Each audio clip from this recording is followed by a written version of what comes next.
माही जी, आप दोनों को लगभग 3 साल से ज़्यादा हो गया जी। मेट्रो में काम करते हुए। तो it was not your first job. Hmm. तो उससे पहले आप क्या कर रहे थे? उससे पहले मैं एनजीओ सेक्टर में, जैसे मैंने बताया, एनजीओ सेक्टर में काम कर रही थी। मैं बच्चों को ट्यूशन पढ़ा रही थी और उसके साथ साथ सॉफ्टवेयर, टेडीबियर, ये सब हम्म। सबको सिखाना। मॉडलिंग लाइन में मैं अपना काम कर रही थी। फिर makeup artist, as a nail artist, ये सब काम कर रही थी मैं। तो क्या क्या जॉब अपॉर्चुनिटीज हो सकती है ट्रांसजेंडर्स को, आपको क्या लगता है? जैसे हम कहते हैं ना कि हम एक बच्चे को आइडेंटिफाई नहीं कर सकते कि वो आगे बढ़ के क्या बनेगा, वैसे ट्रांस कम्युनिटी में है। क्योंकि आप अभी भी देखोगे तो ट्रांस कम्युनिटी में बहुत सारे ऐसे हैं जो मॉडलिंग लाइन में हैं, बहुत सारे ऐसे हैं जो मूवी लाइन में हैं, बहुत सारे ऐसे हैं जो वकील हैं, और कुछ ऐसे हैं जो पुलिस में भी हैं। अभी हमें देख लो, हम मेट्रो में हैं। इसी तरह कुछ हैं जो ऑफिशियल लाइन में हैं, और कुछ पूजा पाठ के लाइन में है। तो सबका एक अलग अलग लाइन है, जिसको जो जिस लाइन में कंफर्टेबल है वो उस लाइन में चले जाते हैं। बट जॉब ना मिलने के रीजन से, ना चाहते हुए भी, लोग बैगिंग और सेक्स वर्कर की लाइन में जा रहे हैं। बट इसका मेन जो इसका पर्पज वो है, उद्देश्य ये है कि मतलब जो बच्चे हैं, कईयों के पास वो नहीं है, एजुकेशन नहीं है। अगर उनको एक कंफर्टेबल जोन मिलता है एजुकेशन पूरी करने का, अगर स्कूल तो वो भी को, हो स्कूल सकता है और कि सरकार द्वारा काफी नीतियां चलाई जा रही है, तो एजुकेशन में चिल्ड्रंस को कहीं ऐसा तो है नहीं कि डिसअलाउ कर रहे वो डिसअलाउ नहीं करते हैं। कहते हैं ना, हमारा इन्वायरमेंट, एनवायरनमेंट। इन्वायरमेंट जो हमारा है, सरकार की तरफ से हमें बहुत सारी सुविधाएं अभी उपलब्ध हो रही हैं। जैसे पहले आप ट्रांस है तो आप शादी नहीं कर सकते थे, लेकिन अब शादी भी कर सकते हैं आप। जो और पहले था कि आप को आइडेंटिफाई नहीं था कि आप ट्रांस, जैसे मेल फीमेल आता था, अब ट्रांस भी आता है। तो पहले ये चीज नहीं थी, तो ये चीजें भी आ रही है। बट जो हमारी सोसाइटी है ना, वो कहीं ना कहीं हमें एक्सेप्ट नहीं कर पाती है। जहां हम जॉब करने के लिए जा रहे हैं, जहां हम पढ़ने के लिए जा रहे हैं, उनका ही माइंड ब्रॉड नहीं है, उन्हीं नॉलेज नहीं है, तो वो एक्सेप्ट नहीं कर पा रहे हैं, और ना ही वो दूसरों को करवा पा रहे हैं। तो सबसे ज्यादा जरूरी है कि हम उनको एक वैसा इन्वायरमेंट दे, और एक उनको भी स्कूल में, कॉलेज में, चाहे अपने ऑफिस लाइन में, हम लोगों को जागरूक करें कि आपके साथ साथ ऐसी कम्युनिटी भी है जो सरवाइव करती हैं और करना चाहती हैं।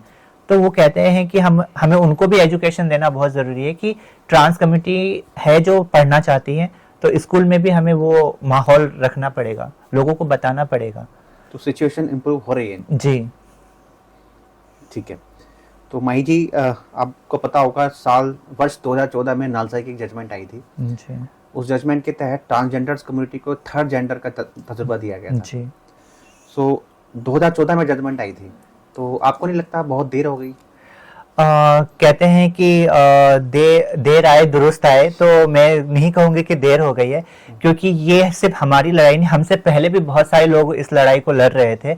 उस लड़ाई को लड़ते लड़ते जब कहते हैं ना कि राम जी 14 वर्ष का वनवास करके जीत कर आए, तो ये हमारी लड़ाई बहुत पुरानी है। और कहीं ना कहीं हमें धीरे धीरे जीत मिलती जा रही है। ऑडियंस को बीच में बता दूं, जी। NALSA stands for national advisory service authority, who provides legal services to marginalized and economically weaker section, service to them. So इन्होंने केस लड़ा, और एक सुप्रीम कोर्ट का लैंडमार्क जजमेंट है जिसके तहत ट्रांसजेंडर्स को अदर जेंडर का दर्जा दिया गया। पहले उनकी आइडेंटिटी ही नहीं प्रूफ थी कि वो किस आइडेंटिटी में आते हैं। उस लड़ाई, हम अपनी आइडेंटिटी के लिए भी हम लड़े हैं और जीत हासिल हुई। तो इसलिए मैं कहूँगी कि मैं देर हुई है ये नहीं कहूँगी। हाँ, लोग जागरूक हो रहे हैं, बातें आगे बढ़ रही हैं, आगे और भी बढ़ेंगी, और आगे उम्मीद है कि बहुत ही प्यारे से सभी मिलजुल के एक दूसरे के पर इस साथ रहेंगे। 2014 की जो लैंडमार्क जजमेंट है, इसको हटा भी दे तो हमारे कॉन्स्टिट्यूशन में प्रोविजन तो था ही, आर्टिकल 14, 15, 16 और 10, 21 संविधान में तो है, और यूनाइटेड कन्वेंशन के राइट्स भी हैं, वो ट्रांसजेंडर इक्वालिटी पे बात करते हैं। As far as rights are concern, हमारे कॉन्स्टिट्यूशन में there are some provisions like article 14, 15, 16, 21 who gives us rights of equality or rights to prohibit from discrimination. So Preeti ji, मैं आपसे पूछना चाहता हूँ, हमारे कॉन्स्टिट्यूशन में सारे प्रोविजंस ऑलरेडी थे, और नालसा जजमेंट 2014 में आई थी, और यूनाइटेड नेशन की जो कन्वेंशनल जो है उसमें भी सभी इक्वालिटी का ऑलरेडी प्रोविजन था। सो नालसा जजमेंट की जरूरत क्यों पड़ी? कोर्ट को इसमें इंटरवेन करने की जरूरत क्यों पड़ी? मुझे ऐसा लगता है कोर्ट को इसमें इंटरफेयर करने की जरूरत इसलिए पड़ी कि इस चीज की नॉलेज थी नहीं, पब्लिक को कह लो, सोसाइटी को कह लो, ये इस बारे में जानते भी नहीं थे। जैसे कि अब जाकर के हॉस्पिटल्स में काफी चीजें बताई गई हैं कि मतलब टीजी की एक अलग लाइन बनाई गई है, जैसे एम्स हॉस्पिटल में, और वहां पे हर फ्राइडे को क्लिनिक लगता है 2 से 4 का। तो ये सब चीजें अब जाके जब लोगों को पता चली है तो उन्होंने उस चीज को फॉलो किया है कि नहीं, ट्रांस के लिए पहले मेल फीमेल का होता था और जो ट्रांसजेंडर है उनके लिए कोई ऑप्शन नहीं था, बट अब जाकर के उसका एक अलग से ऑप्शन तो है ही है, साथ में उनके लिए क्लिनिक भी। हाँ, अवेयरनेस नहीं था लोगों में, कहीं ना कहीं खुद अपने राइट्स के लिए अवेयरनेस नहीं जी। थी। कहीं ना कहीं ये चीज भी कोर्ट का जरूरी है, क्योंकि लोग आपको पूछते हैं आपके पास लीगल अथॉरिटी क्या है, लीगल अथॉरिटी मींस मतलब कि आपके पास प्रूफ है कि ये सरकार ने लीगली आपको- कोई प्रूफ है आपके पास? कि आपकी आइडेंटिटी ये है। पहले हम बोलते भी थे कि हम ट्रांसजेंडर हैं, हम तो क्या है, और आज अगर सरकार ने वो चीज़ दी है तो आज लोग समझते हैं, लोग जानते हैं। जैसे पहले दहेज प्रथा पे बहुत सारी चीज़ें थी, सरकार ने रोकी है तो आज लोग उस पर बात भी करते हैं, वरना पहले बोलते थे कि नहीं ये तो ज़रूरी है। और हमें अपनी आइडेंटिटी के बारे में ना खुद से अगर हम बोल रहे हैं तो हमें प्रूफ हमसे मांगा जाता था कि आप ट्रांस से, कहाँ से ट्रांस है, किस तरीके के ट्रांस है, कोई आपके प्रूफ है? जैसे बीच में आया था कि मतलब अगर आप खुद को फीमेल समझते हो, आपके पास दाढ़ी आ रही है, कुछ भी आ रही है, आप साड़ी वेयर कर सकते हो। बीच में 2016 या 17 की बात है, ये काफी चला था 17 में, कि अगर आप एज अ बॉय हो, अगर आप खुद को फीमेल समझते हो तो आप साड़ी वेयर कर सकते हो, जिसपे ये कहावत भी आई थी, दाढ़ी पे साड़ी, आई एम राइट। तो वो आई थी, और एक बार रैली भी निकली थी कि बहुत सारे जो सेक्स नहीं चेंज कराना चाहते पर वो खुद को फीमेल समझते, उन लोगों ने साड़ी पहन के ट्रेन में सफर भी किया था। तो वो चीज काफी ज्यादा थी कि मतलब आप खुद को अगर मेल समझते हो, अगर आप फीमेल हो, अगर खुद को मेल समझते हो तो आप एज अ मेल आप लाइफ सरवाइव कर सकते हो, आपको कोई कुछ नहीं बोले। आपने जैसे हेल्थ केयर की भी बात करी, तो हेल्थ केयर में कितनी कुछ कठिनाई का सामना करना पड़ता है? जब मान लीजिए कुछ डिसीज हो जाती है, आपको कहीं एडमिट होना पड़ता है, जैसे आपने बोला जी। तो ऐसा कुछ हाँ, ऐसा कई बार हुआ है मेरे साथ भी। जैसे कि अभी पिछले कुछ दिनों में इंसिडेंस हुआ था एक, मैं हॉस्पिटल गई थी तो मुझे नॉर्मली फीवर था, तो मैं जैसे वहां गई हूँ तो वहां लाइन लगी हुई है बहुत लंबी, मेल फीमेल सब एक ही लाइन में है। मैं वहां पे गई तो सब जो लाइन मतलब सीधा आगे की तरफ लग रही थी, सबका मुंह मेरी तरफ था पीछे। मतलब उन्होंने अपनी जगह छोड़ दी, अपना जो मतलब उन्हें इलाज कराना था वो सब छोड़ करके उन्होंने देखा मतलब ये क्या है, और फिर खुशबू बातें करने लगे। तो ये चीजें अभी भी काफी हैं। और रही डॉक्टर्स की बात, तो अगर जैसे मान लो ज्यादा ही तबीयत हमारी खराब है, जैसे बुजुर्ग लोग होते हैं, अब उनको आगे पास कर दिया जाता है।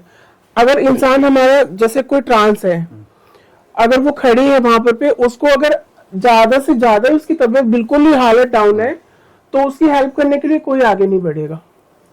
चाहे वो वहां खड़े खड़े वो गिर जाएगी ना तो इवन उसको उठाएगा भी नहीं।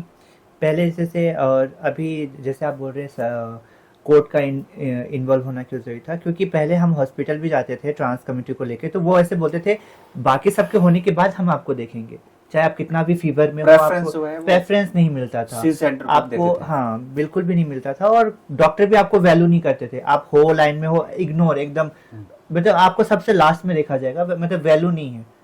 तो उस हिसाब से, और आज जब ये जजमेंट पास हुआ है तो आज उनको प्रायोरिटी भी मिलती है, उनको डॉक्टर भी अच्छे से ट्रीट करते हैं। पहले मतलब वो कहते हैं ना कि अछूत की तरह पहले माना जाता था, जैसे पहले के जमाने में राजा महाराजा ये करते थे कि वो भैया छोटी कास्ट का है तो उसको घर से बाहर रखो, उसके पानी पीने का अलग रखो, तो हॉस्पिटल में भी ऐसा एनवायरनमेंट, मतलब एक तरीके से ये था कि जो पहले लोग कतराते थे ट्रांस कम्युनिटी से बात करने से, अब जो है ना वो कंफर्टेबल जोन में हमें लग रहा है उनको देख करके, क्योंकि वो नॉर्मली जैसे आदमी औरत से बात करते हैं वैसे ही वो बराबर ही समझते हैं अब।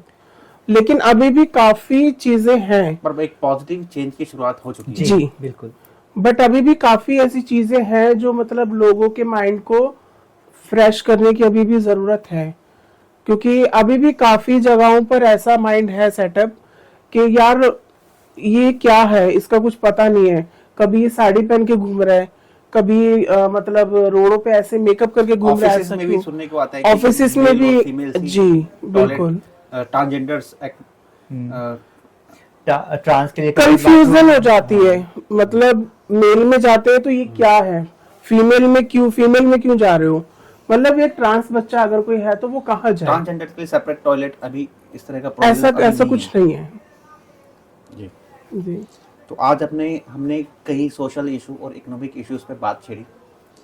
तो मैं आज माही जी और प्रीति जी को धन्यवाद करना चाहूँगा कि उन्होंने हमारे छोटे से ड्राइव एक छोटी सी चेंज करने की हमने एक जो ड्राइव चलाई है उसके लिए वक्त निकाला, और मैं आपका तहे दिल से शुक्रिया अदा करता हूँ।